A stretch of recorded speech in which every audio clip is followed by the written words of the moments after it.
But you didn't see me for the first 10 minutes, did you? No, that's fair. That's But fair. I can see you. You can now. And the audience can see you. Yes. It's okay. Now can they see me?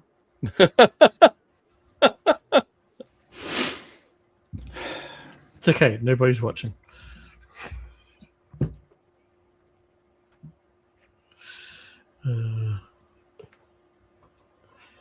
So yeah, how we all been?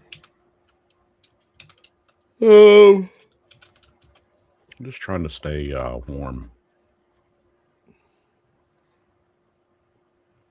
I wish I wasn't so warm. I'm at that just right temperature. I don't have socks on, although it probably wouldn't be a bad idea. And I have the fan on low. So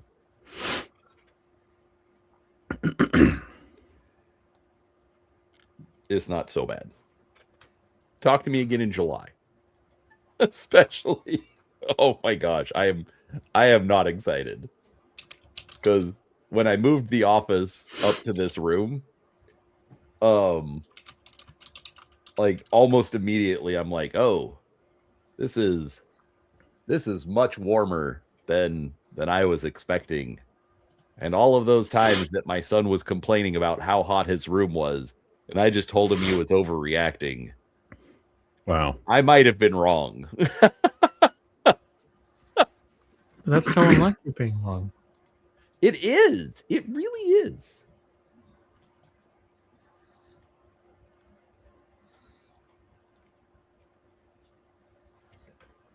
So, anyhow.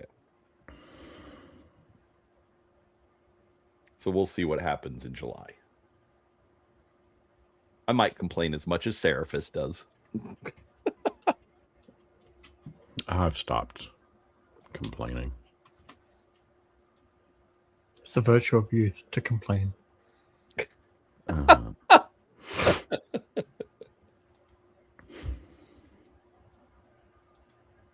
But yeah, other than that, I've gotten 2 weeks straight of doing my my read through on Alternity.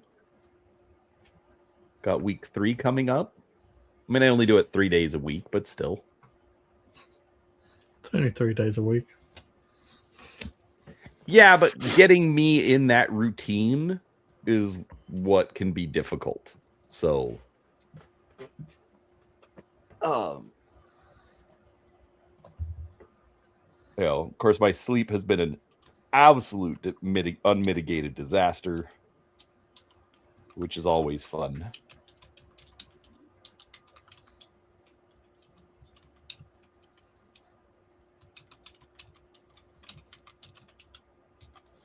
Yeah, I get that.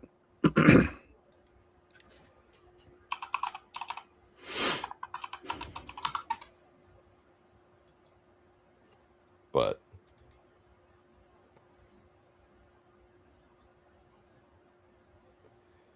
otherwise, I mean, it's not too bad.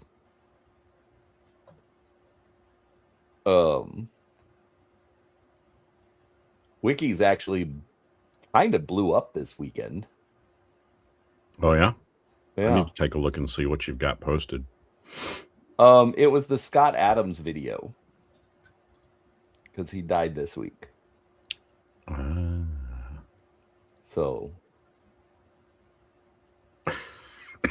really bad bout with colon cancer. Or prostate cancer. One of the two. Same general area.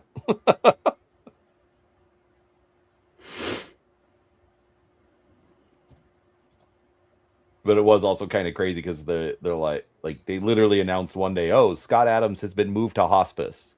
Less than 24 hours later, Scott Adams has passed away. It's like, geez. So,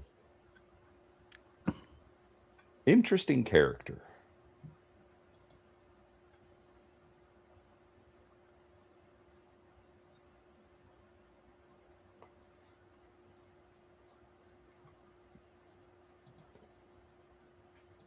But I did get 11 new subscribers. I'm still on 96. You're still at 96.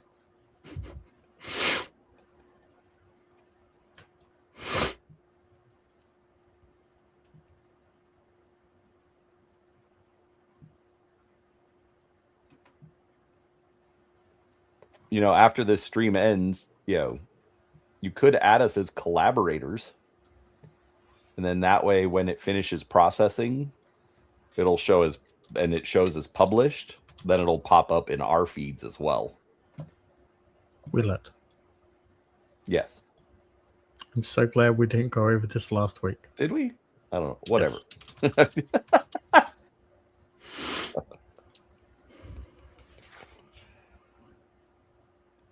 Sorry for trying to help, Seraphis.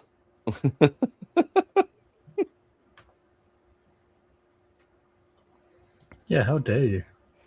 I know. I'm the worst. I mean, the nerve, really. Some people's children. Some mothers do have them.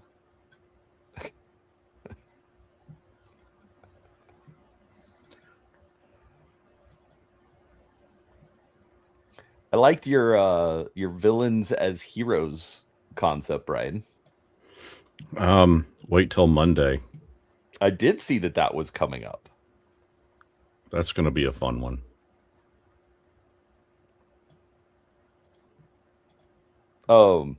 I think I would fail at it because, I don't feel I'm that sneaky, but I still like the concept.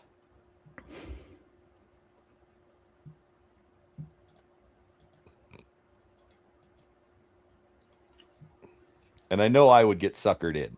It's like we just took out the bad guy. Oh crap! There goes the universe.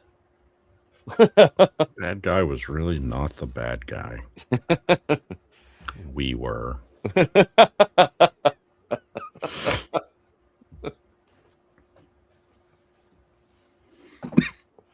Anyway, there's been some news this week. Did we want to talk about that? There was? Yes.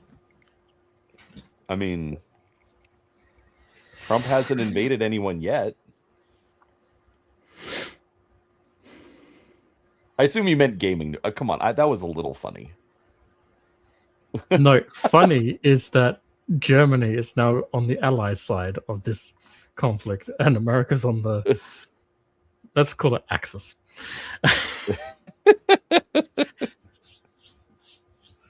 I'm just going to say go watch the video I recorded on the U.S. acquisition of Greenland. It's not... No, it's not new. Yeah, no, I know that. The US has wanted it for like 80 years or something. 160. 160. I wasn't that far. It was half. Yeah, right. No, right. But I'm just saying, like to call this like to blame this on Trump. No. This has been going on literally over a century. Yeah, no, but I would say that his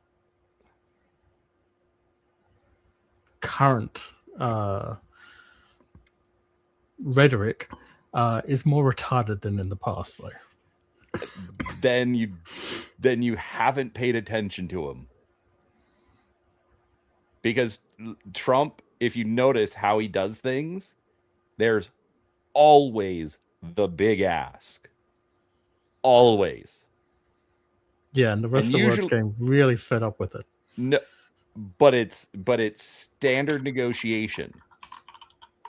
And but then on anyways, point being, the result is going to be something dramatically less from whatever he said, but the ask gets people talking. What I don't get is, what more is there? What do you mean? Technically, Technically, the US has what, 3 bases, even though they're only operating 1 at the moment. You're allowed to move as many troops there as you want.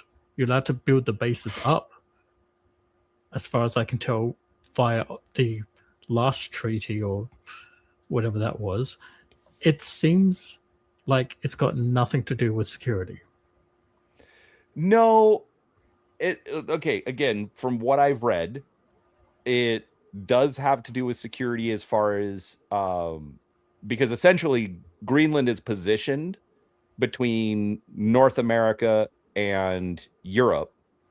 And so if the Northwest Passage opens because of global warming, and they're allowed to send ships there, 3-4 months out of the year, that's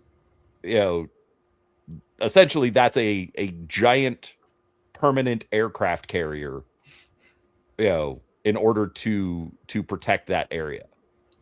I get that. But No, again, I'm just saying there absolutely are security concerns. As far as ICBMs coming from Russia, there's the security concerns there because they're going to be coming over Greenland. The 2 times I've flown to England, what did I do? I flew over Greenland.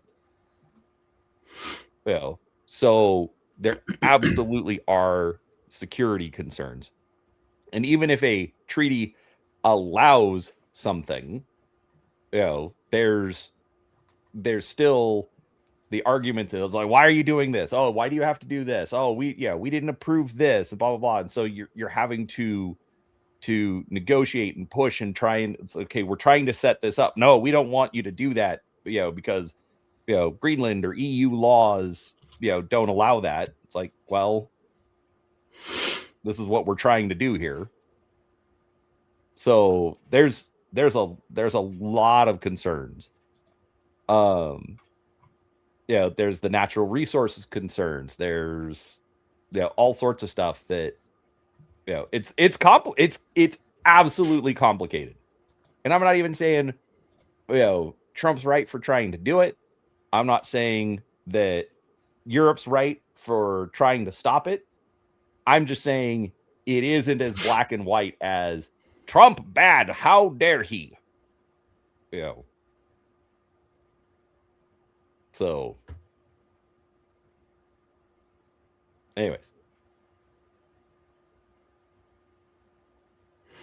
I think the answer is even more simple. The original question was why? Why more?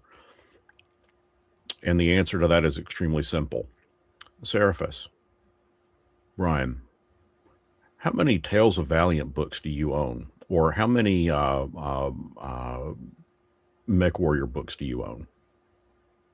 not enough. Right. Yeah, I got where you're going with that. I mean, that's the basic answer. That's it at its basis.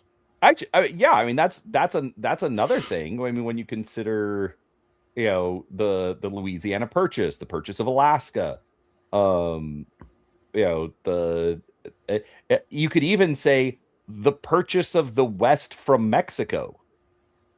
That's actually a funny thing. Mexico started a war.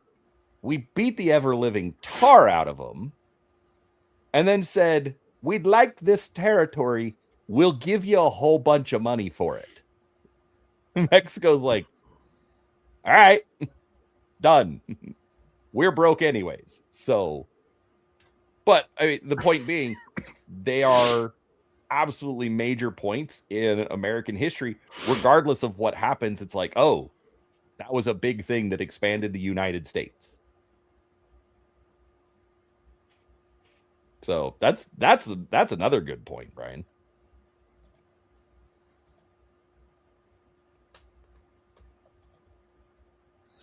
can we agree his comment was retarded, though? Which one? Just because you landed there on a boat doesn't make it yours. I mean,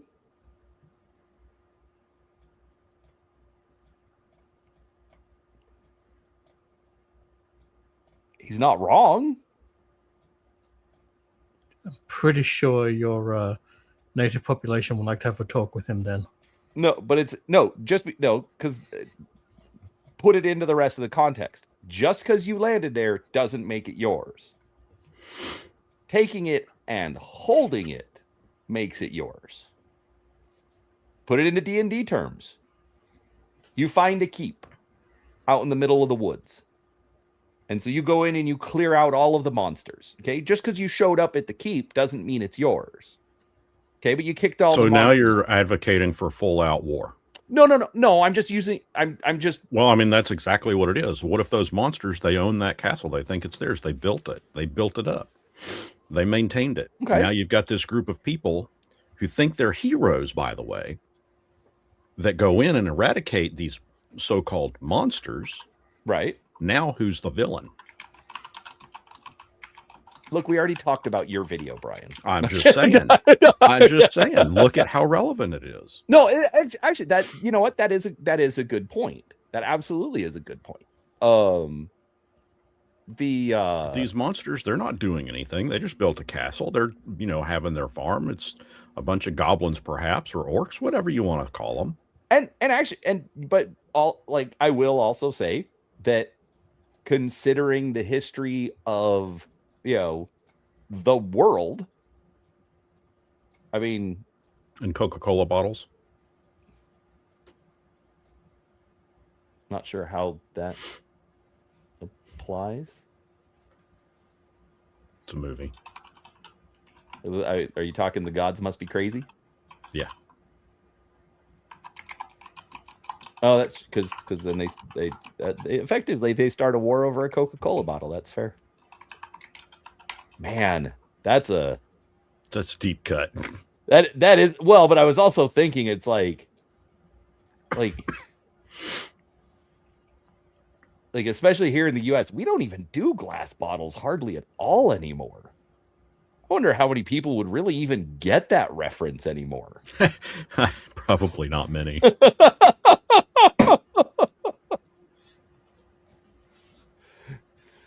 Anyways, yeah, well, right. So I think that is the bigger context. Just because you show up on a boat doesn't necessarily make it yours. Because that is another thing with as far as Denmark's control of it. Like literally, there were as I was reading, there was some point that somebody else was. I want to say it was I want to say it was Norway, because Greenland or Denmark and Norway were joined at one time, and then when they split, Denmark kept Greenland, but then Denmark wasn't really doing anything with it, and so Norway wanted to take over, and they went to some international court, and basically the court said, yeah, prove you own it and control it, otherwise we're going to give it to Norway. And so now there's 6 dog sled teams of two sets of dogs or something that patrol the northern end of Greenland just to say that they've quote unquote planted the flag. And they serve for 26 months or something. Anyways, all I'm saying is it is way more complicated than any side of the argument is actually putting out. Okay. Anyways, let's talk about Seraphus's thing. Sorry for derailing it all, buddy. I said, let's talk about Seraphus's thing. Sorry for derailing everything. Wasn't my intent. Damn it. Oh, I was just going to bring up the fact that Kathleen Kennedy left Lucasfilm, and now Filoni and a former ILM exec are now in charge of Lucasfilm. I want to know what their first decision is going to be. So not saying she didn't leave, but as far as like any effect, I will believe it when I see it, whether positive or negative.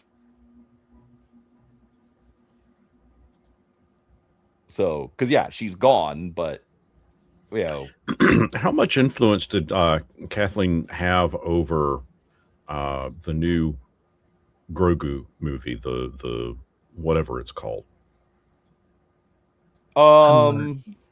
I don't know how much she had specifically, but I mean, obviously she was involved. Well, but I mean, was she just simply it's a good script, run with it, or let's change this, and let's rename it, and let's do this, and let's recast this. I mean, that's what I'm curious about. Like, how much involvement did she actually have? In other words, if it flops, does she take the blame for it because she was involved with it, or is it really all on Filoni or whoever the director of it is? Oh, so you're talking about the new movie? Yeah. Okay. The one that's coming out. Yeah, sorry. I was gonna say because like we already know that Baby Yoda exists. So yeah, no, that's not what I meant the new one that's coming out. This year, isn't it? Yeah, supposed to be. Oh, a couple days before my birthday. I don't think anyone will ever say, oh, she did this or she did that. I think they are going to be very hesitant to toss her under the bus. Partly because then it would be quote unquote giving their enemies a win. If they admit to any of that. All the people online that yell and complain about Disney Star Wars. But I think the bigger thing will be what projects like that we've heard about before still end up getting made or which ones get canceled. I think that'll be a bigger indication of what happens or what the fallout from her leaving is. You mean like season 2 of The Acolyte? Is that still happening? No. Okay. I was gonna say I thought they canceled that. Like they did. That's what I mean is like, well, what like do you mean like that kind of project coming back or right? Well, no, exactly. I mean, either those projects coming back or because I mean, like they had like an entire roadmap. Oh, hey, here's the 8,000 things that we're going to do. Right. So how many of them are still going to get done? 7,994. Right. Or like, so the rumor that I have heard, and I don't know, is like Avengers Doomsday is supposed to be a sequel to Avengers Endgame. Yeah, I've heard that too. And theoretically retconning essentially everything that came in between. So that would be another question. Do we see something like a Doomsday for Star Wars and find a way to possibly, Okay, so put your thinking caps on then, guys. Star Wars. Has there ever been an instance of any kind of time travel? Yes. I would say I think there's one from one of the novels. No, in canon there is. Under Lucas. What? The World Between Worlds. The what? The World Between Worlds. Okay, you're gonna have to. I have no idea what you're talking about, so you're gonna have to fill us in. Okay, it comes from Lucas's tenure, doing the Clone Wars TV series, and it's part of the Gods of Mortis arc. And basically, there's a realm where they existed or could manipulate things from that was outside of space and time, and they could manipulate things by being in there and essentially looking through the different portals in time to be able to change things from happening, essentially being the will of the Force. Okay. I mean, honestly, that's that sounds like me the perfect way to go in and reset things. And they've already shown its use a little bit in Rebels and the Ahsoka series. Because Okay. in Rebels, Ahsoka died. But at the end of Rebels, Ahsoka lived because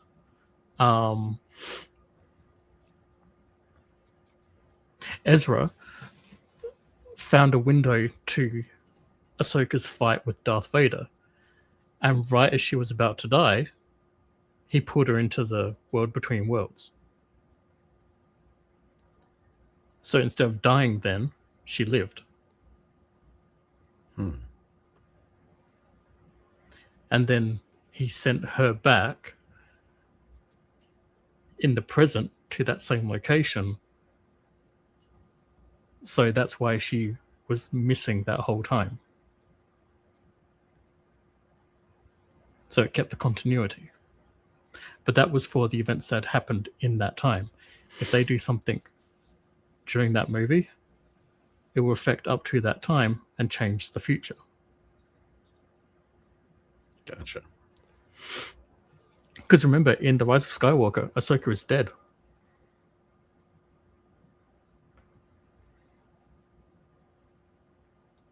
Well,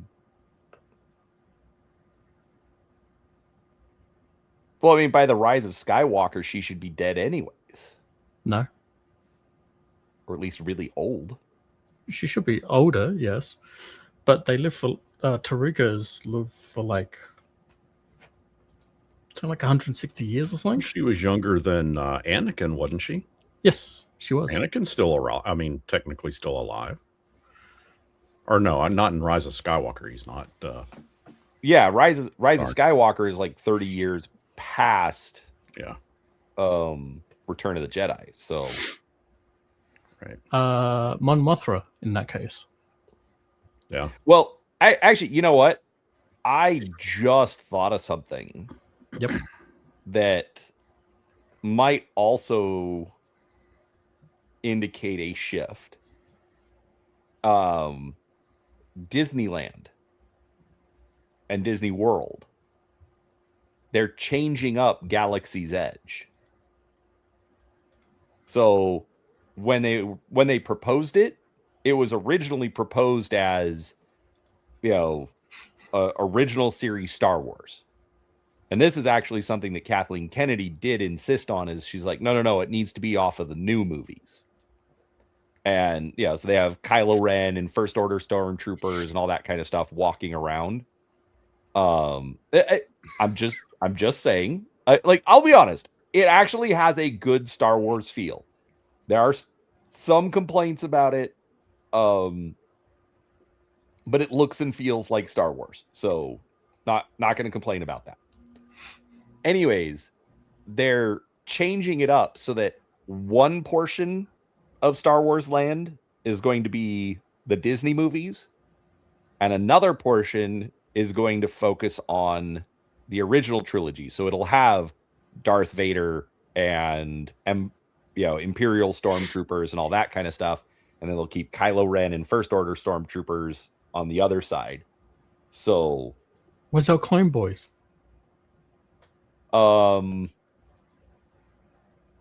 That makes it hard. If you haven't been there, trust me, like there's kind of... Of course I haven't been there. I didn't go to Separate Land. No, but my point is, essentially there's two, like the way they can do this, there are two sections. Mm-hmm. And so there's not a good way to fit the prequels in there. Although that would be cool. I think if for no other reason, then like especially when you get to the Clone Wars TV show, all the different clone armors and companies and stuff with their own distinct looks and stuff were fucking awesome. I'm not going to debate that point.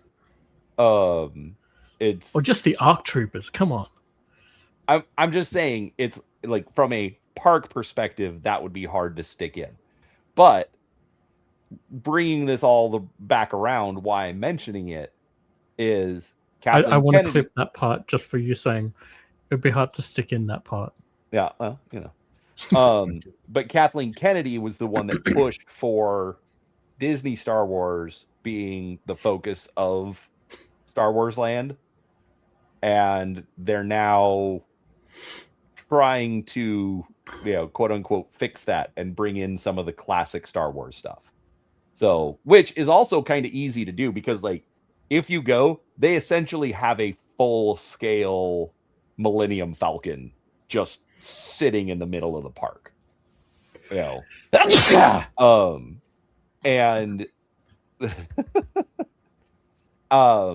and that's one of the rides, the Millennium Falcon Smuggler's Run. And then on the other side of Star Wars Land, that's where they have Rise of the Resistance, which is actually a really cool ride. It really is. So that's the thing, is they can put the Disney stuff over by Rise of the Resistance. They can put the classic stuff by the Millennium Falcon, and so it works.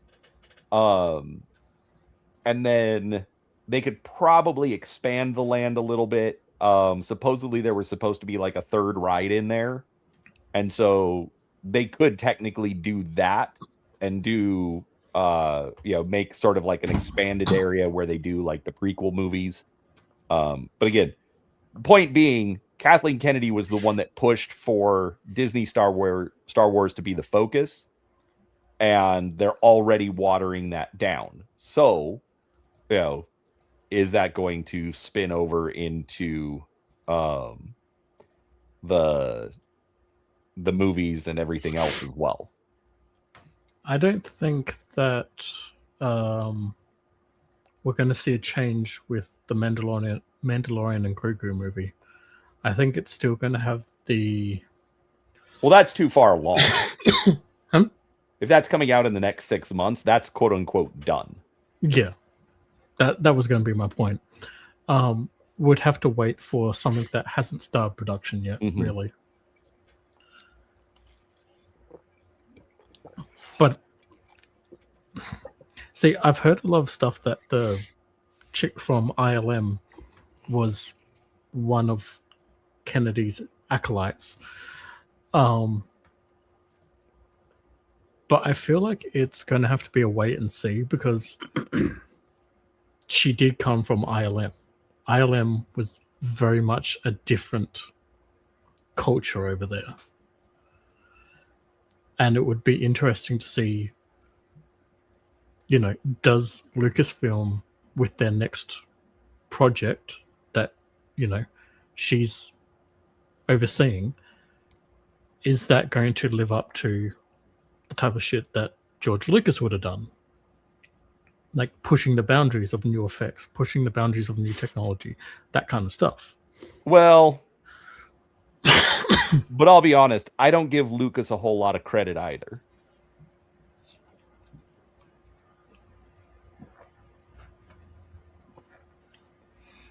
Not as a writer.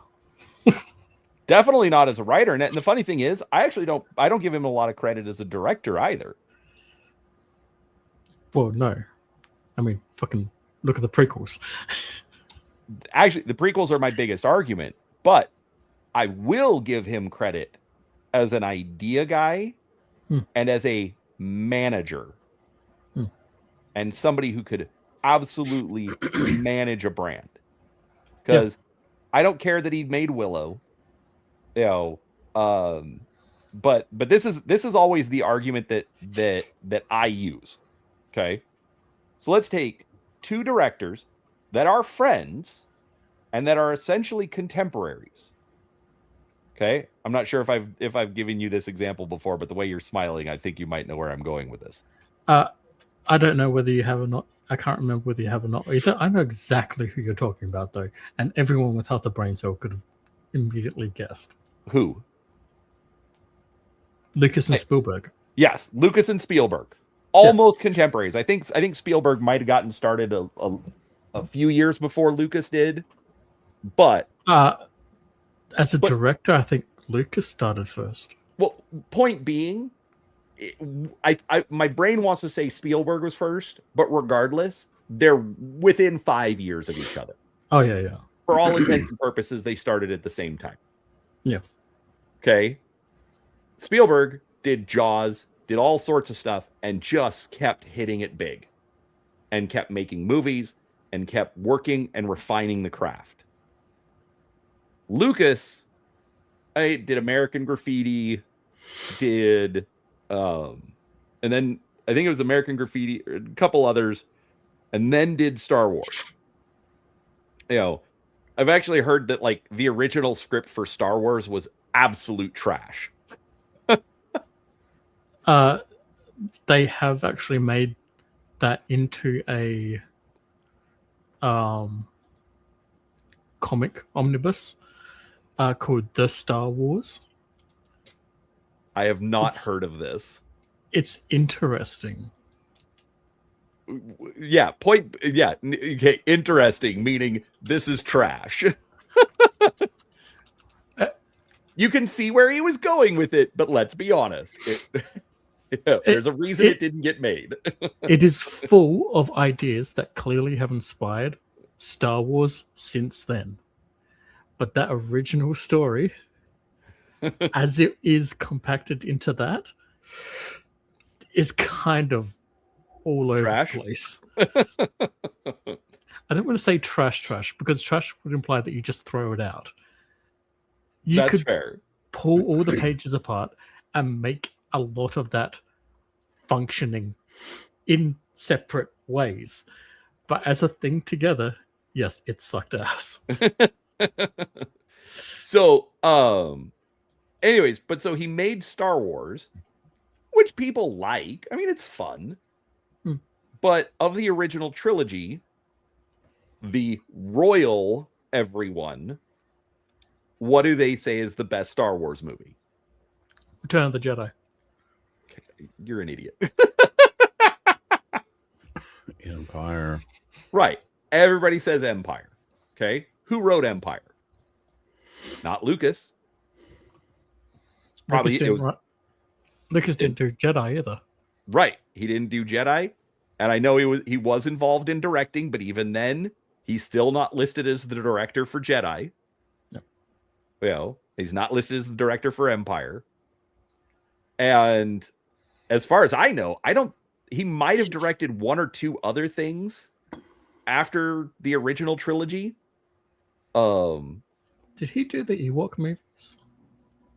I don't think he directed them. Anyways, but point being, he stepped back. He manages ILM. He manages the Star Wars expanded universe. And then eventually decides, oh, it's time to do the prequels. I'm just going to come in and I'm going to write this. And what did everybody say? Bruh, that was crap. And so what did he do for Clone Wars? He brought in another writer. Several writers. Right. I think for Clone Wars, there's only one guy that's credited alongside Lucas. If I remember correctly. For the original movie, yes. For the series, well, yeah, no. I'm literally talking the movies, the things that quote unquote Lucas directly did. Anyways, so Lucas has his own baggage, in regards to, is he the one that we should be, praising for everything? Yes, he's the idea guy, but like the biggest successes That's what he was the idea guy. He wasn't the writer. He wasn't the director. You know, he was producer, absolutely involved in everything. So I think the best way to say where Lucas shines the best is with you can literally point to the Indiana Jones movies. Original story by George Lucas, directed by Steven Spielberg, but the script translation, and then executive producer, Lawrence Kasdan and all the rest of that bunch make Lucas's stuff work. right. No, that's why I'm saying. If you want to credit him as an idea guy, absolutely. So where do you place the blame on Crystal Skull's failure? Or this newest one, whatever it was called. Well, the new one, obviously the easy thing there is to blame, Disney and Kathleen Kennedy. Crystal Skulls. See, I never really hated Crystal Skulls. I'm going to be honest, because there's certain aspects of it that kind of tie into Star Wars, and I think that's adorable. My biggest issue with Crystal Skulls was the fact that they broke the mold. Those Russians are not Nazis. No. Like, why are you bringing in aliens? Every single other movie dealt literally with some quote-unquote Earth-based religion. I think he just got used to Star Wars. I don't know. I think it stemmed from back then. You didn't have this worldly view of pissing people off, and nowadays you do. And so, hey, well, let's come up with a way to make a fun movie, have it be based in something religious, but not in anything that's real. So we don't run the risk of pissing any country or religious group off. Plus, I mean, that whole, the Crystal Skull thing has ties to the whole ancient alien conspiracy thing anyway, so it does kind of fit in that regard. I mean, except for the fact that they've found that all of the crystal skulls are fake. Well, yeah, we know that, but in the realm of the Indiana Jones universe, where the Ark of the Covenant is fucking real, right? I mean, and melted Nazis to death. No, let's be fair, and melted Nazis to death. I mean, if you read your Bible, like, to look upon the Ark or to touch it when you were not supposed to, did not end well for you. I've actually heard that that like how the Ark was treated, like at least according to to biblical text, is actually not that far off. Yeah, from what I have heard. So, anyways, not the point there. I don't know. Let's not get into theology here. Right. I don't know. I think it. Yes, the other films had the realm of the supernatural, but again, it was still grounded in the fact that yes, what is supernatural about magical stones, or a cup that the liquid in that particular cup, heals all wounds and basically brings you back from the dead? How is that supernatural? I mean, literally the way you described it. Anyways, no, but my point is like that was, I don't know. The fact that they made it aliens just ruined it for me. Didn't like it. I feel like okay, this is just me. If I was going to remove the alien aspect out of it, I feel like an alternative way to go up. Heh. I feel like an alternative way that would have been more amusing to like cover that would have been to, you know, yeah, I know. What the fuck happened? I have no idea. We're like, did we make him angry? Sasquatches. Make the skull end up being a Sasquatch skull instead. You That know would've- what? I would probably accept that even more than aliens. I think that would have been really like just out of left field weird, but also in keeping with the whole, you know, It's not aliens. it's yeah. Not only is it not aliens, but you know, you kind of got this. Wait, so Sasquatches are Bigfoot are real? What is this kind of thing? Like, imagine it ending there. Like, Yeah. And that's again, it's the aliens. The aliens pissed me off. I didn't like it. So I guess in a way that also kind of muddles the magic-y supernaturalness of the previous movies, because could that have all just been unknowable alien technology then too?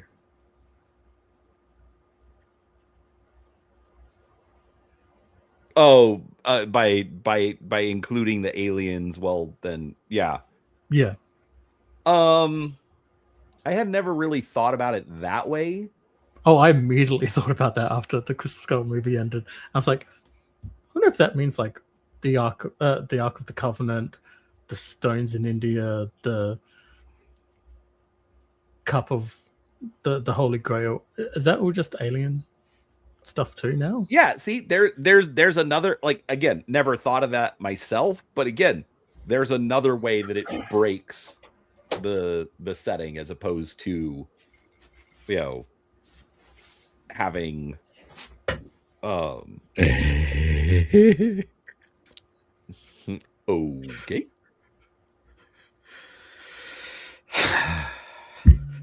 He's up to something. I just hope I don't have to suddenly end the stream. Yeah.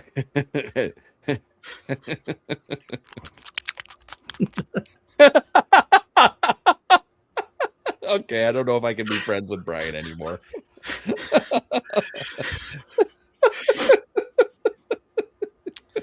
Hold on a second.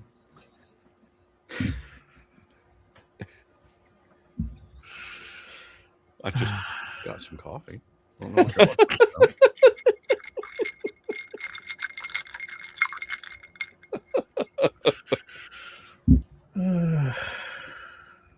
So, but yeah, again, I'm sorry. everything Did I break your concentration? Not yet. everything like honestly, like I'm at the point where it's like I'm interested in very, very little of pop culture out there as far as new stuff is concerned. I wish I wasn't, but it's just like you keep doing stuff that's not making any sense. You keep, you know, as Brian said, you know, doing it with the intention of pissing people off. It's like, why can't you just tell me a good story? Yeah. I think another thing, well, for me at least anyway, I just don't give a fuck about Disney stuff anymore, which includes the Marvel stuff, the Star Wars stuff, Right. Lucasfilm stuff. Like, I still haven't got around to. I still have my Disney Plus account active still.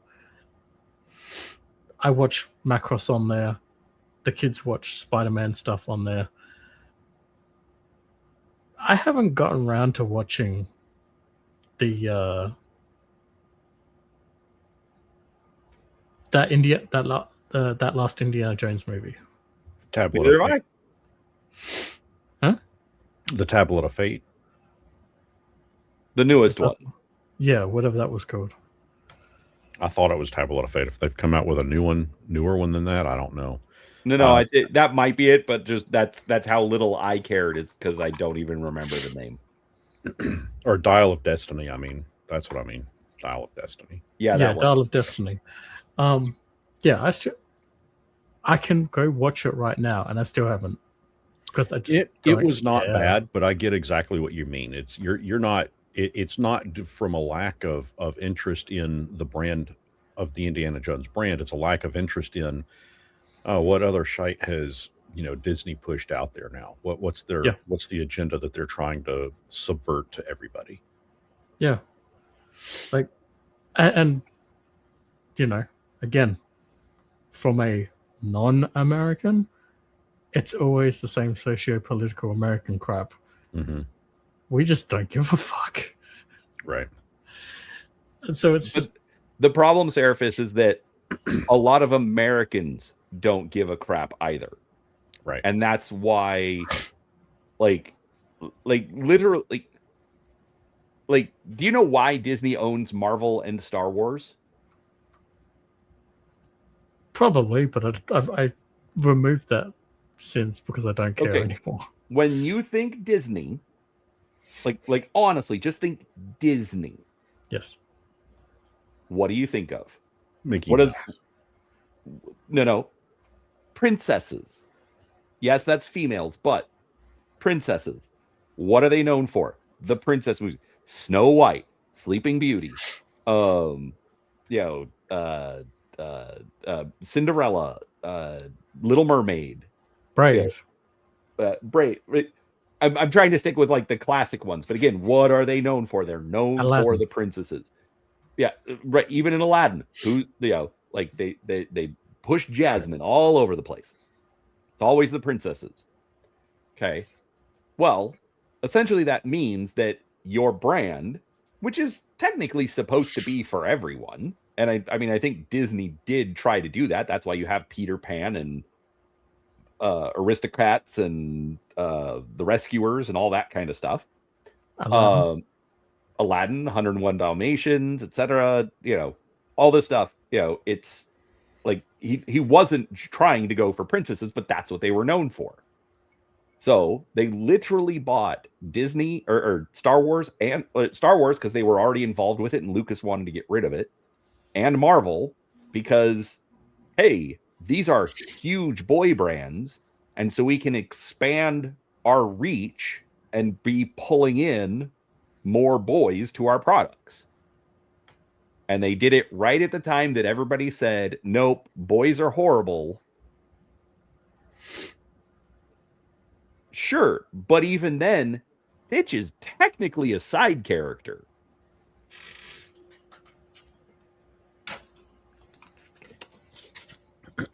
I get that, but again, Stitch is a side character. Who's the movie about?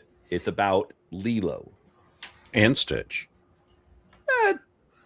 What's the name of the movie? I know. It called Lilo? No. No, but it's how Lilo grows because of Stitch. To be fair, Stitch grows because of Lilo as well. I understand. I'm just saying more of the focus in that movie is on Lilo, not on Stitch. Stitch is fun. Don't get me wrong. I'm not saying I dislike Stitch. That was a great movie. You thought the Stitch movie was good? No. Just the original one. I haven't seen the live action. I wasn't referring to the live action. Oh. There's a Stitch movie independently. I have not watched that. There's also Lilo and Stitch 2. Stitch Has a Glitch. The TV series. Leroy and Stitch. Leroy and Stitch? Yeah, so Dr. Hamster Evil ends up creating a evil red version of Stitch, and he calls him Leroy because he's a very sophisticated villain. And then because he was able to create a new experiment, his Dr. Hamster Evil's whole thing is that he's really shit at everything but cloning. So he clones Leroy like 1 million times. And so Stitch has to get all his cousins together to fight all the Leroys. I have not heard of this at all. I might be in too deep. No, that again, I'm not saying I dislike Stitch at all. Anyways, the point being, Star Wars and Marvel were supposed to bring in the boy brands or the boys to Disney. The boy bands. Yes, the boy bands. But Like instead, Soldier Boys or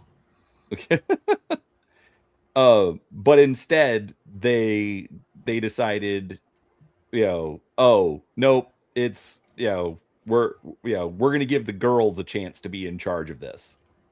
Yeah, we're gonna put the girl characters front and center. And so instead of catering to the boys, they push the boys away, and so that's why again nobody cares anymore. just going to point out they already had the perfect boy title that they owned the IP of because it was theirs, and they fucked around with it and did nothing with it. Which Herbie one? the Love Bug. The Love Bug. Gargoyles. Yeah. The problem I would say with that is that it was the way it was released. It was in syndication. It was the early 90s. It didn't have it did not gain any traction. I mean, that's why it got canceled. Yeah, and you may like it. And yet everyone who watched afternoon cartoons or Saturday morning cartoons through the 90s probably watched it and loves the shit out of it. That's the problem, is that nobody watched it. That's why it got canceled.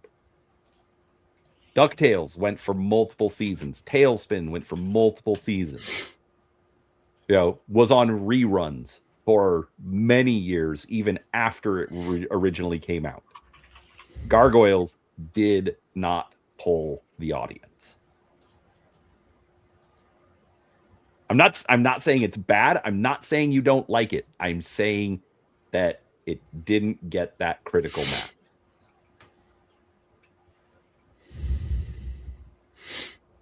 Makes sense. So not everything gets the attention. Not everything gets the momentum to get the justification to continue, and that's just how it is. Not everything's going to be what's it called? Lightning in a bottle. That's going to be taking off and soaring. You are going to be having things that are good, but ultimately doesn't get the traction. It doesn't get like the prime time periods to be exposed out, because other things have already caught that time frame or caught that piece of attention. Yeah. So How are you, Sax? I'm all right, thank you. Hello. I'm all right. Needing to have some internal talks to myself of what my plans are for my Rogue Trader game. One player couldn't make it. Fine. He lives in a part of the United States where snow comes at heavy quantities, so he has got to look after that. But it also made me realize that, now that I'm down to 3 players, none of them are, only one of them are combat oriented. It's, the game's at a point of where I don't think this is going to be sustainable for much longer. I think it needs to be addressed. and I don't know, because we've tried to like boost our numbers before, but like the time period for when I run the game, because all my players are American and I'm in the UK. The time zone differences means that like I cannot go any later, because then I have to write off my Sunday, and that's just not worth it for me. I can't go any earlier, because then it becomes really awkward, like middle of the afternoon for the Americans, and then again that's just not feasible. And doing a game like my Sunday group, my American players, is like the morning thing that they do, and then they go on with the rest of the day. But then that's right in the middle of the day or the late afternoon, and then your Exactly. wife gets upset. And Exactly. Like I've done it myself, where I've done like, okay, I've had a game like UK time at 12 o'clock, and then it'll go 3-4 hours. I'm like, I've lost the entire early afternoon. I'm now straight into like making dinner, and it's like, okay, well, it's not tenable. And it's the UK. Everything closes at 5 anyway. So if you're playing from noon to 4, you ain't doing anything else. Exactly. Like it's going to have quite the knock-on effect. Honestly, that is my biggest complaint about the 2 times I visited the UK, is that everything shuts down at like 5 or 6 o'clock. Yeah. 6 if you're lucky. Yeah. Like you've got to go to like really big chain stores if they're going to be open like up to like 8 or 9. Right. Yeah, exactly. Actually, when we went to Bath and we went to the Jane Austen Center. Yeah. Oh my gosh. We showed up and the little sign on the door. Oh, we're open till 6. Great. We can go in. It probably shouldn't take us more than an hour anyways. You go in. Oh, we've changed to our winter hours. We closed at 5. I'm like, your sign was still out. I know. I think they were just looking at you and going, no, not this man. This man needs to go. Actually, the way I did it when I went to buy tickets, I said, she would like us to get 2 tickets, please.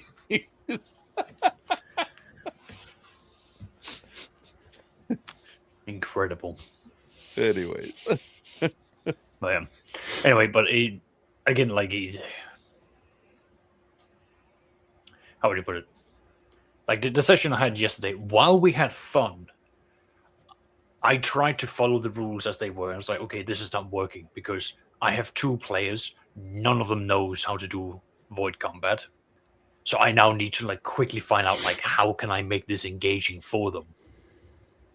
And it sort of quickly spiraled towards me going like, okay, the enemies can only take 1 turn, even though realistically they should be doing multiple things at the same time. The players were only able to do the 2 different things, and even that boiled down to one person, the psycho, basically going like, I don't know what I can really do, so I'm just gonna do this, do that, and then I'm gonna do my big stick, and then I'm gonna be out for the rest of the game. I was like, cool. And then the arch militant just went, I shoot them. Guess what? I'm gonna shoot them. I mean, he is an arch militant.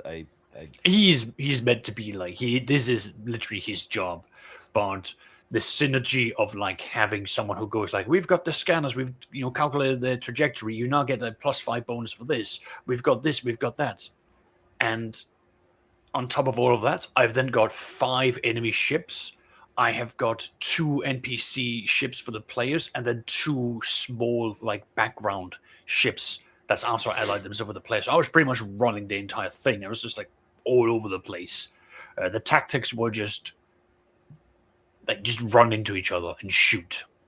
It was messy, and it was yeah. Ask Seraphis. I am quite familiar with punching things with my face. Yeah, I mean, I did watch when you were playing as not Captain Saturn, Monolith.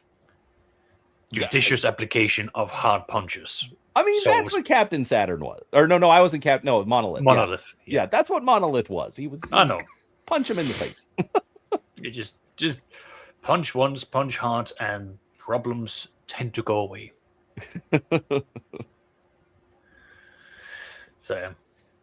But yeah, that's that, and I think I need to like just sit and like blitz through and do what I refer to as a primeval magic for my 5e game, because I've introduced the idea that there are the spells from like AD&D does exist in my world, but it uses the mechanics of AD&D rather than 5e, which means that they are dangerous.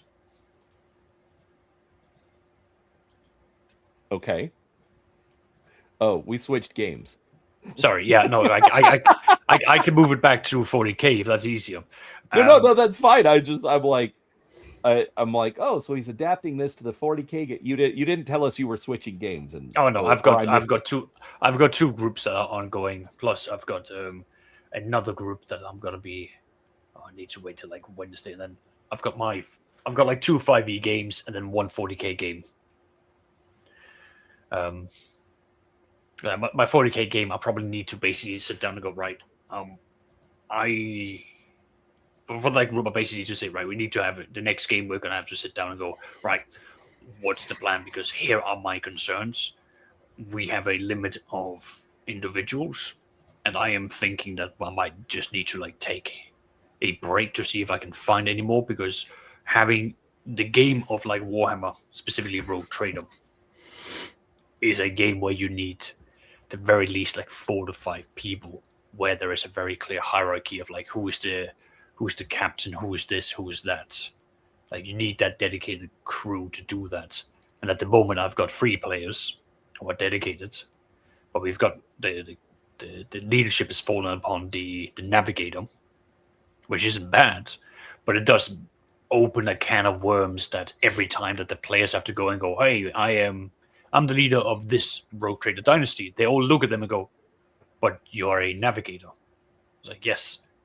So you're representing the Rogue Trader house and your navigator house. It's like, yes. Well, that's a conflict of interest I don't want to deal with. Because navigators, they have their own houses. And like this, it's an entire thing. Like I've even had like the inquisitor of this game basically say, I don't want to deal with the politics of the navigators, because it gets messy. It gets complicated. It is something that like most people are just basically saying, like the Adeptus Mechanicus, you just leave them in their corner of the world and like let them sort out things. right. So because one of the players is not only easily representing the Rogue Trader dynasty, because the Rogue Trader himself isn't well and can't make any of the games anymore. He's also representing his navigator house. So like every time that there's like a conflict, like there's a conversation, it's like, well, I'm addressing, like, even though he says like, oh, I'm only here to represent this house, it's like, well, you're also indirectly representing your navigator house. And that means like I'm gonna be dealing with navigator business, and navigator business is a thing that like not a lot of people wants to touch unless you've got, because most people have got their own navigators, meaning if they make a deal with this house, they're also making a deal with that navigator, and then that's going to be causing conflict for them. So then they have to basically go, okay, I'm going to be making this. They have to turn around to their navigator house and go, I've made this deal with this person, but that person is represented by a navigator, and they're going to go, what? But we need a cut. Like their navigator is going to say, well, I need a cut of everything that happens. That's the deal. That's why I work for you. So now you're going to have their rival is going to get like double dip into any agreements.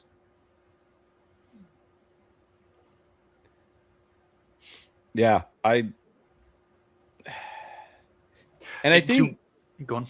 No, I was just gonna say, and I think that's an issue with just modern gaming, anyways. Is getting people to commit, so that they can, we actually have enough people to play, but then it's also fractured, as much as we complain about, or I complain about how D20 homogenized everything, at least it was easier to find people to get a buy-in on. Yep. Well, I think so. There are definitely system problems within Rogue Trader. You need a captain. Like having even though the books go like, you can do this without a captain, here are some ideas, the fact is it falls apart really quickly. You need someone that has got that like representation, that face oriented, that is charisma based, Mhm. and the entire group has just completely thrown away charisma. So like the navigator is like all about his willpower, his intelligence. He is about as charismatic as a brick being thrown at your face.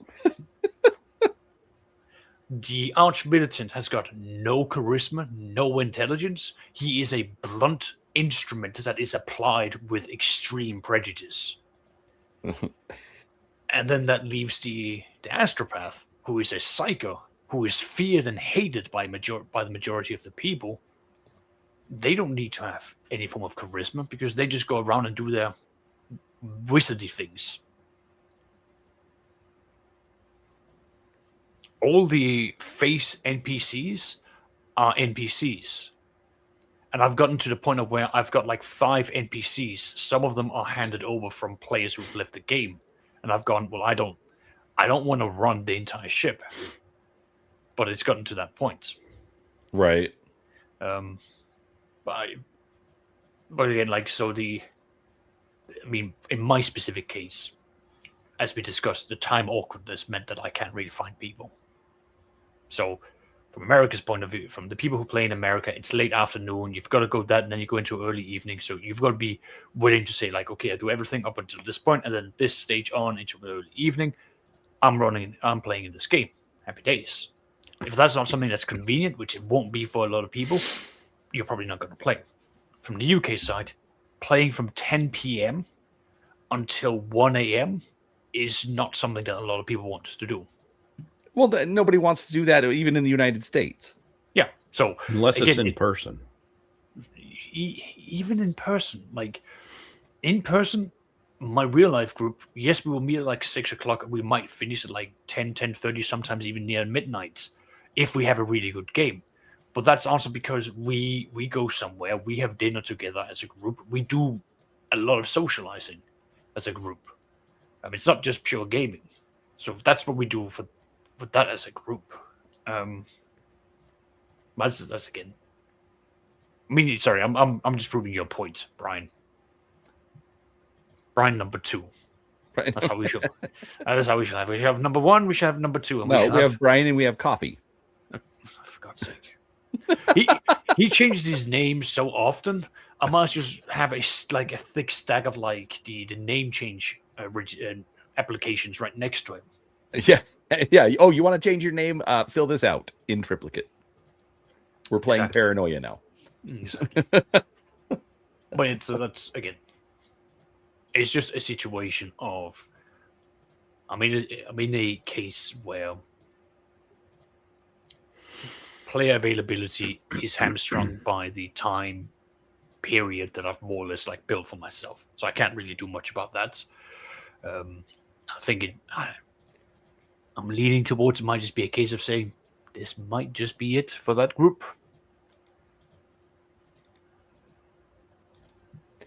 I mean, it sucks, but sometimes you have to cut bait. It is, yeah. And again, it's not. I think most of the players who have had to drop out has either been for health reasons, which absolutely, if you need to take time out to look after yourself mentally, physically, or looking after your family, I will tell you to prioritize that above my games. Right. Like your life, your real life is more important than whatever fantasy world I'm making you play in. I'm not hearing a lot of agreements to that, which is concerning. And of course, got the time thing isn't working out, which again, I'm not going to sit and argue with it. It's a very difficult time period to commit to. I think I've only had one player where they just turned around and went, I can't commit to this thing. What you're running is just not for me, I think. Mm-hmm. But they didn't want to tell me. So I was like, okay, bye. Don't know why you're leaving. I don't know what's caused it. It's just you're not here anymore. Cool. All right. Right. We'll just take it from there. Well, and that's awkward. I mean, people should be, upfront with the other players. Hey, like, and it's fine to say, you know what, this isn't for me. I can respect the fact if you turn around and say, listen, I've played this for a year. It's been going in a direction I'm not actually enjoying. Or hell, you can even turn around and say, you know what? The gaming style, the GMing style that you have is not something that's meshing for me, and that's okay. I'm just going to step out. I'm a grown adult. Like, I remember the time where I actually had someone turn around and go, you are a horrible role player, and I don't want to be in a game with someone with such shitty skills as you. And I sat there and went, I can't fault him. If my role playing is terrible for him, then you know what? Good. It's a good thing he recognized it and stepped out. Like, I'm not going to be mad at that. Just like, okay, cool. At least we know why. Right. So that is that. Who knows? Sax. The shadow knows. I don't like it when you say my name like that, Seraphis. It sounds like you've got something evil planned. It's Seraphis. He always has something evil planned. Naturally. Execution, that's a different story. I have a question. Mm-hmm. But keep in mind that I know that your history is culturally Denmark, okay? Yeah. Have you seen the movie Troll? The Norwegian one, no, I haven't. Ah, okay. Never mind then. I do know about it. And my mind is going, wait a minute. Did you ask if he's seen the movie Tron? That's what it sounded like at first. No, it was And then Troll. my second question was, wait, there was a separate Norwegian version of it? Yes, there is a Norwegian one where you get into the cyberspace and you go, "Herberderb, velkommen til."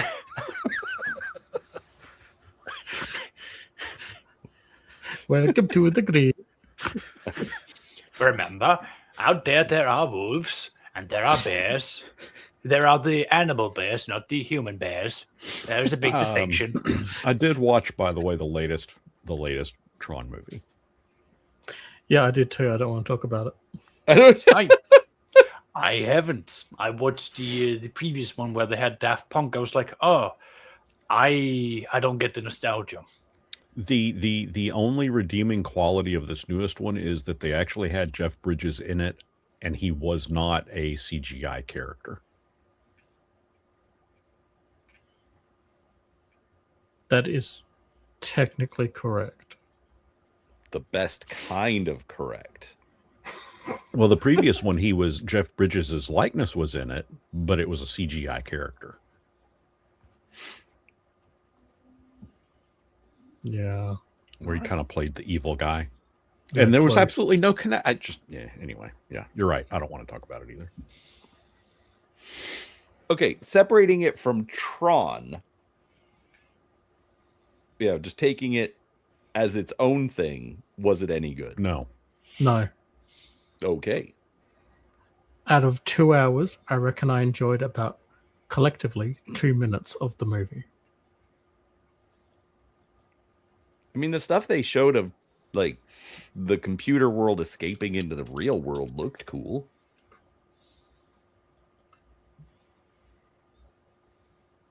It did until you see the movie, and then it's less cool.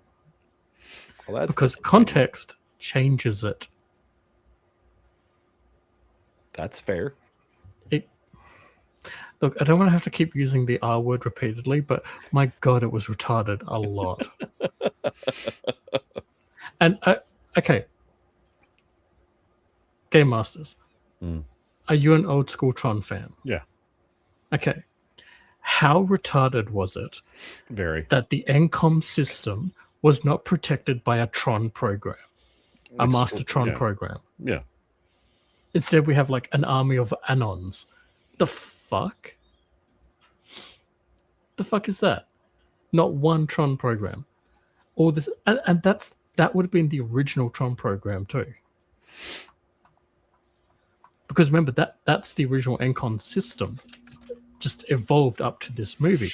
That one would have been through cyber attacks, the growing internet, all of that. The one on the grid was a copy that Flynn took to his personal server. Completely different. God, that pissed me off.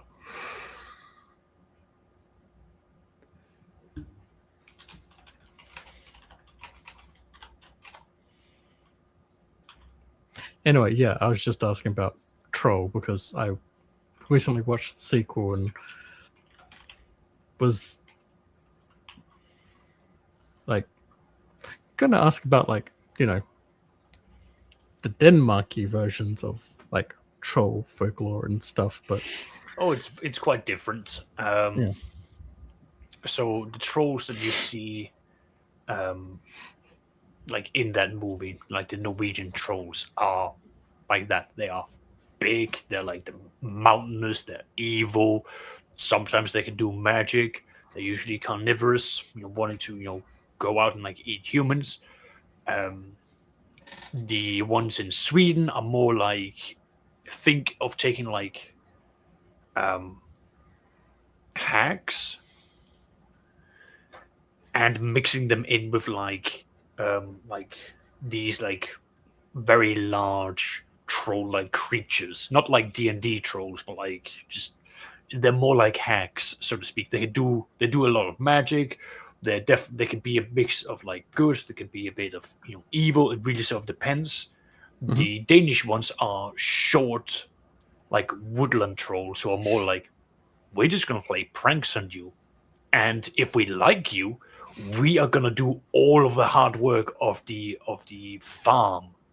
So you're gonna wake up and you're gonna be happy about it, but you're gonna reward us by leaving out food and things for us. so they're like the Celtic brownies then. Yeah, like they're more akin to that. Like I think there was someone who did like an art piece of like the Danish trolls are like these short, like stumpy creatures, like the size of a dwarf, who are funny, mischievous, but they're hardworking. And if they grow to like your land and your family, they will look out for you and they'll protect you. The Swedish ones are like mysterious, deep-dwelling, creatures of wisdom and dark magic, and the Norwegians are just out to kill you. I will be honest, I'm a big fan of the Icelandic trolls from the Eurovision movie. No, they were elves, weren't they? Was it elves? Oh, sorry. I thought they were trolls. No, they were either elves or she kept calling them elves or fairies, like one of the two. But yeah, I think it was Oh, elves. yeah, no. Regardless, they were. big fan. Oh yeah, they stole that movie at the end. Dude, when they kill the guy, and then you're like, what? And then you just see one of the little elf doors just boom, shut. You're like, what the hell? For those of you who have not watched Eurovision, The Legend of Fire Saga, do yourself a favor. That Don't. movie is great. Oh. But you just spoiled it, so. Oh, no. That doesn't spoil the movie. That's a side quest. Huh? It really is. But I will admit, if you don't like Will Ferrell, you're going to struggle. Yeah, I don't care for him. Yeah, I didn't like him either. It's But still movie was really too good. good. And like being someone who actually like, has watched Eurovision since. Actually, Brian, do you know what 90s? Eurovision is? Yeah. Okay. Yeah. So the funny thing is the movie's a tribute to Eurovision. Like it's not even like it's kind of making fun of it, but also not really. It's making fun of it, but it also has way too many in-joke references that clearly makes it, oh, you actually know what Eurovision is too, don't you? Right. You know why you're making fun of it, not just doing it because. It's not like The Simpsons doing what they think Australia is. This is, oh, we get the joke. We get the drop bears joke. Look, Australia is whatever we make it out to be because it's imaginary anyways. It's been a while since I've done an Australia's fake joke. Well, in recent news, according to one of the greatest superpowers of the world, Denmark is also fake, and we don't have the rights for one of the largest islands in the world. Oh no, we already covered We already that one. discussed this, and it's not that we don't think you have the rights to it. We're just opening negotiations. Sax, I'm 100% with you. Yeah. As am I. Yeah, I know. I'm preaching to the choir in this place, which is nice. I do find it funny that the recent 10% tariffs have now been applied for anyone who's gone like, yeah, no, we don't like this. It's like, well, you're just going to pay us more. It's like, that's not how the tariffs work. You're just going to push that price onto your own people. But okay.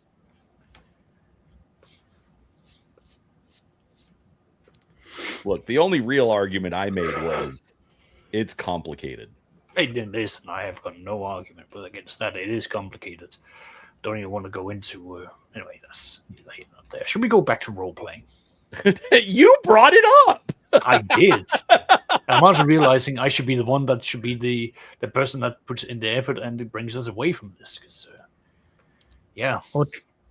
Actually, off stream, I will admit, off stream, Sax, I would like your opinions.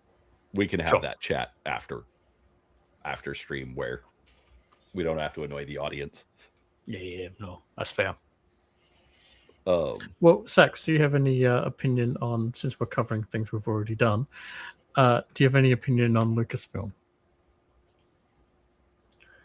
So the company before the merger with Disney was definitely something that went out of their way to do things never seen before. Like, I enjoyed the Bounty Hunter game. I enjoyed the Lego games that they participated in, pushing out. Hold on, interrupting for just a second. Keep in mind, this is in reaction. The question is in reaction to Kathleen Kennedy finally leaving. So in reaction to that, I don't think we're going to be seeing much of a difference. Long term or short term? Short term, no. I think given the what would you call it? Like, I think, if in my uneducated estimation, from highly trustable sources, aka the internet at random places. If it's on the internet, it is true. Exactly. So my sources are what I've described, so please take all of this with a big mountain of salt. Disney is what is not seeing the results they want. Lucasfilms, LucasArts, Lucas Games was a bit like a several $1 billion acquisition. $4 billion. Yeah, so $4 billion. That's a large amount of money to us, even to someone like Disney. I don't think that they've seen the returns within this time frame with Kathleen Kennedy having been in charge. They're seeing a lot of damages. COVID has come in. Things have just sort of gone way out there. So Disney needs to get this money back somehow. I know that they're making their attempts. I know they're trying to do things now with Star Wars. I don't think that there's going to be any short-term improvements. I think long-term we might start seeing an attempt of seeing if they can start testing out a variety of things. But I'm hesitant to think that this is going to become a reality, purely because the video games, the movies, and the TV shows we've been seeing from Lucasfilm and LucasArts has always been at the attempt of casting as wide of a net to get as large of an audience and not daring to do something that is specific. Like, the last time I can think of seeing something that was, this is where they've done something different, was when they did The Mandalorian Season 1. They did a Western spaghetti, episodic, not even, just episodic. Like, nothing was correlated until you got towards the very end. And I quite liked that. It wasn't what we normally saw. I like the fact that there wasn't really Jedi's involved. There weren't really any of these, setups. There were references to the Clone Wars. There was references to the battles and, the IT assassin droids. I quite liked that. That was a very nice risk that they took. But we've then seen that it's gone down the slop method as the seasons went on, and it's now just sort of lost what people enjoyed about it.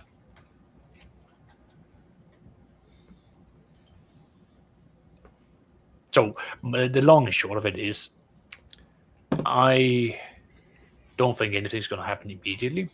I hope that they are going to start testing out to see if they can start diversifying their profile and rebuilding the trust in LucasArts and Lucasfilms.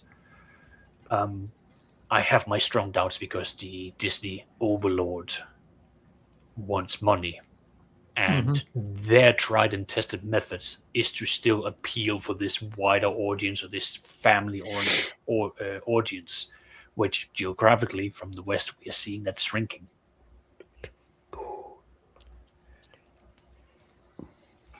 Pretty much.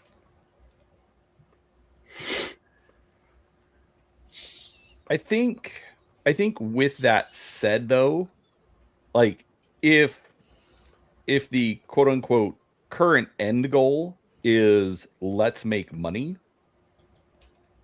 it could force them to shift to quote unquote doing the things that people want. Like we were talking earlier about how, like, supposedly with the new Avengers movie coming out, it's supposed to retcon all of the stuff since Endgame so that it doesn't count. And so would they do something like that for Star Wars? We aren't sure, but I mean, imagine if they retconned everything and then just said, hey, we're going to retcon it and we're going to do the Heir to the Empire trilogy in film from Timothy Zahn. And then Death Troopers. Sure. But I would just like literally just retcon it and just start mining the expanded universe. They could technically pull it out. That's what she said.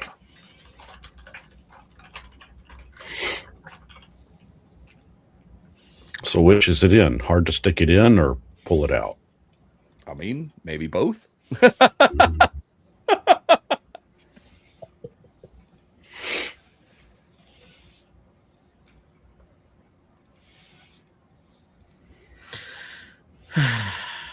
I don't know. I'm associated with you people. Why? I'm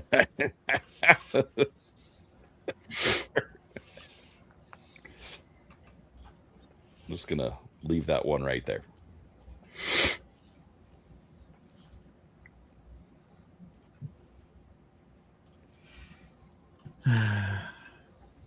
So what do you think will actually happen, Saxious? Well, we have what? I don't think anything's. I don't know. I have no idea. Like, we have seen millions, borderline tens, if not hundreds of millions, go into a black hole, and I haven't really seen much change. Like, how much? Like, from my perspective, I'd be up in arms about all of this, but like, I don't know what is happening internally from Disney and Lucasfilm's point of view, because things are just in such a it's in such a position of like, I don't know. I would be terrified if I start seeing these numbers on these what's it called, these losses. Yeah. Oh, that's the thing that boggles my mind, is the fact that, you know, the investors haven't been, so like revolting. I have heard that there's been like hard questions towards Disney, and there's been some rather like probing, like when they've had like the shares or investors, Q&A time. There's been a lot of questions that was thrown at the Disney representatives, or like I don't know their exact name, but they were sitting and basically having to answer, why are we seeing continuous losses upon these movies that has historically Disney has been dominating the theaters. They've had great success in this. They've acquired Marvel. They've acquired Lucas. Why are we seeing a consistent downturn? And they've blamed things like COVID, the actors strike, the writers strike, and they've gone like, oh, it's all of these things are out of our controls and so on. But like, what have you done to adapt to this? It's white culture. It's what? It's the woke culture. Oh, work culture. I heard a very different word. Yeah. Woke. I heard a more Um, color okay. associated. Yeah, I was gonna say culture. like I'm very new to this, but Seraphis, I'm sure you're more enlightened about this, given that you and we are both, the shade of sour cream. The shade of sour cream. Real quick, I want to point out that considering the discussion we've been having, no one has commented on my apparel for this morning. Traitor. Yeah, no, you're Star Wars on Star Wars on Star Wars. Yeah. What do you want me to say? I just thought it was funny that with all the, for the record, I didn't know we were going to talk about this today. I was just wearing this yesterday. Please, I know that you sit there and scheme away like a Siege demigod, pulling away at the different threads of reality till you get the one where you can make a stupid joke and walk away laughing like someone who's just done a dad joke. That's fair. Your Honor, the evidence against me is just insurmountable. I can't be bothered. He's not wrong.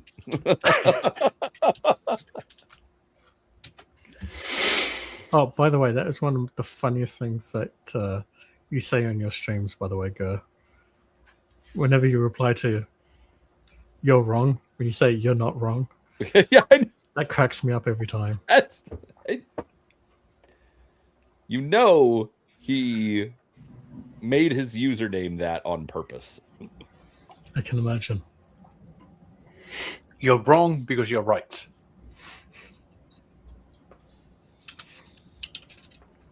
No, Yeah. like literally the person's username is "you're wrong." It's like, well, Yeah, you're I know. wrong. I agree with you.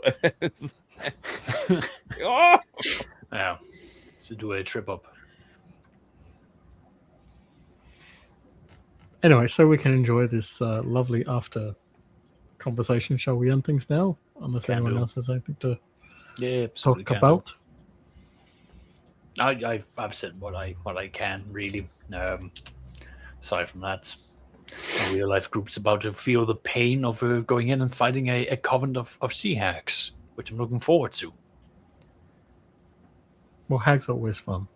Oh god, yeah, especially when they've got their coven to support them, and the entire thing I'm gonna do is like they're gonna have like magical fog in their cave, and then each of the hags will then cast mist shape or like mist form. So it's like, I'm gonna detect them with detect magic. It's like, yeah, but all the fog around you is magical. You don't know what is what. Damn, they're invisible. We can't even see them.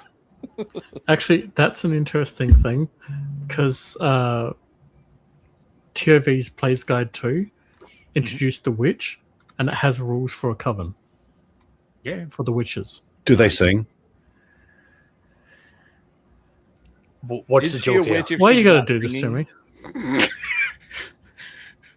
I take it that they do. I am so lost. I don't get these references. I'm almost positive it's a Hocus Pocus reference. Then I have definitely not watched it. Okay. He's a the goldfish is a bad person. I Good fish.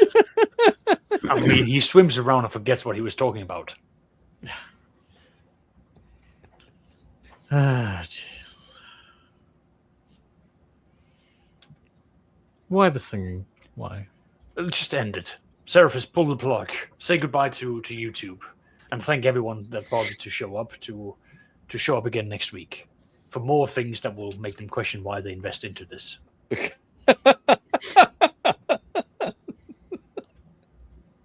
There's only one reason. It's because we like each